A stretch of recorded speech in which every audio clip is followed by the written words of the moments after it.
El 14 de agosto del 2021, la locutora e influencer Diana Jiménez Gámez, conocida como Dian Gámez en las redes sociales, fue encontrada sin vida en su domicilio ubicado en Puebla.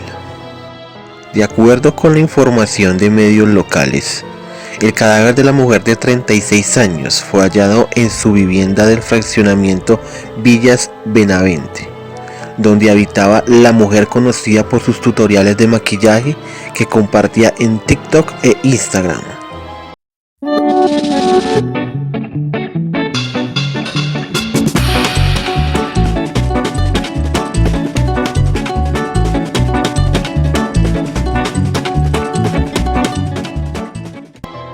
Y es que al percibir un fuerte olor a gas durante la madrugada de aquel día, los vecinos alertaron a las autoridades, por lo que los bomberos acudieron al conjunto habitacional y detectaron que el olor provenía de la vivienda de Dian, cuyo cuerpo ya se encontraba sin signos vitales. Tras ello, policías municipales acordonaron la vivienda, mientras que los agentes del Ministerio Público realizaron los procedimientos para trasladarla al anfiteatro del forense local. Sobre su vida personal, ha trascendido que la mujer era madre de 2 hijos adolescentes, que desde tiempo atrás se encontraban bajo la tutela de su expareja, quien sostuvo una batalla legal contra ella para retirarle la custodia de sus hijos. Bueno, pues yo tengo 36 años. Soy de la ciudad de Tehuacán, Puebla. Soy madre de 2 hijos, 2 hermosos hijos, 2 adolescentes, 2 terribles adolescentes, porque ya son unos adolescentes, la verdad, que amo y que son el amor de mi vida. No están conmigo, viven con su papi. Gracias a Dios viven con su papá. Esa es otra historia, ya les contaré después por qué viven con su papá, pero es mejor que estén con su papá.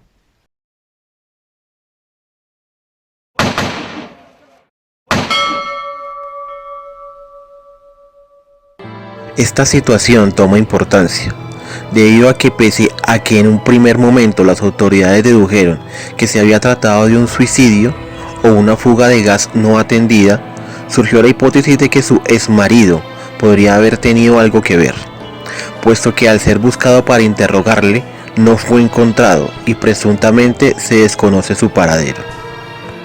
El hombre ahora es buscado para que rinda declaración y se pueda deslindar su responsabilidad del fallecimiento de la creadora de contenidos.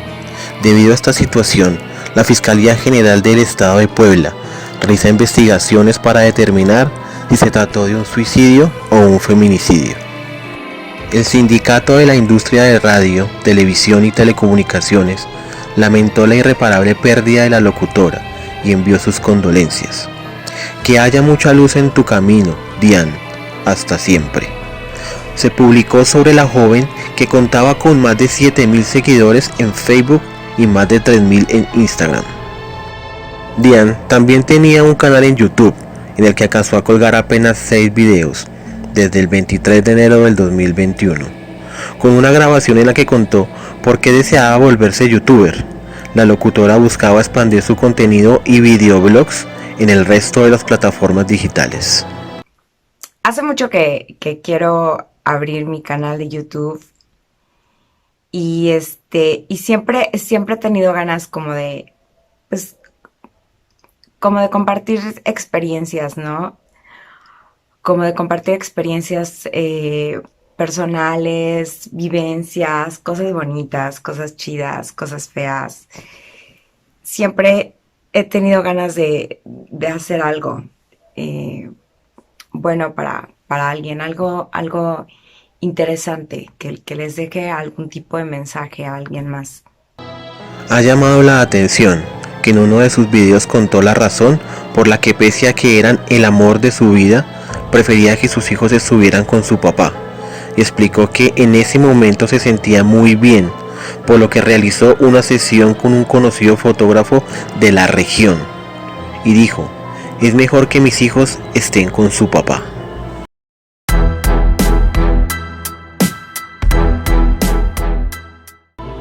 En otro clip, la locutora expresó lo difícil que había sido para ella cuando pequeña perder a su madre biológica, quien se quitó la vida, lo que provocó depresión y un abuso de sustancias. Aproximadamente ya 8 años pierdo a mi madre biológica. Digo biológica porque no me crié con ella. Yo me crié con mi abuelo y con mi mamá adoptiva. Y sin embargo, pues con mi madre biológica, pues sabía de ella, traté inclusive un tiempo de tener algún tipo de relación. Las cosas fueron muy complicadas al final. Esta tragedia le generó fuertes depresiones, por lo que tuvo que tomar terapia psicológica. La fallecida aceptó en el video haber recurrido al uso de sustancias ilegales y relató que hace 7 años se alejó de sus hijos y sus amigos y comenzó a enfrascarse en relaciones tóxicas. Esto derivado a los conflictos emocionales de años por la pérdida de su madre. Yo empiezo a tomar una serie de malas decisiones, ¿no? Aún siendo madre, porque yo ya era madre de 2 pequeños niños. Yo ya traía un historial de, de, de uso y consumo de sustancias. Y pasé del uso y consumo de sustancias al abuso de sustancias. Durante 7 largos años, 7 largos años, 7, güey, o sea, me dediqué a abandonar poco a poco mi persona, mis hijos, mis amigos, a enfrascarme en relaciones tóxicas, a que todo aquello que parecía que fuera a destruir a Diana era lo que tenía yo que hacer.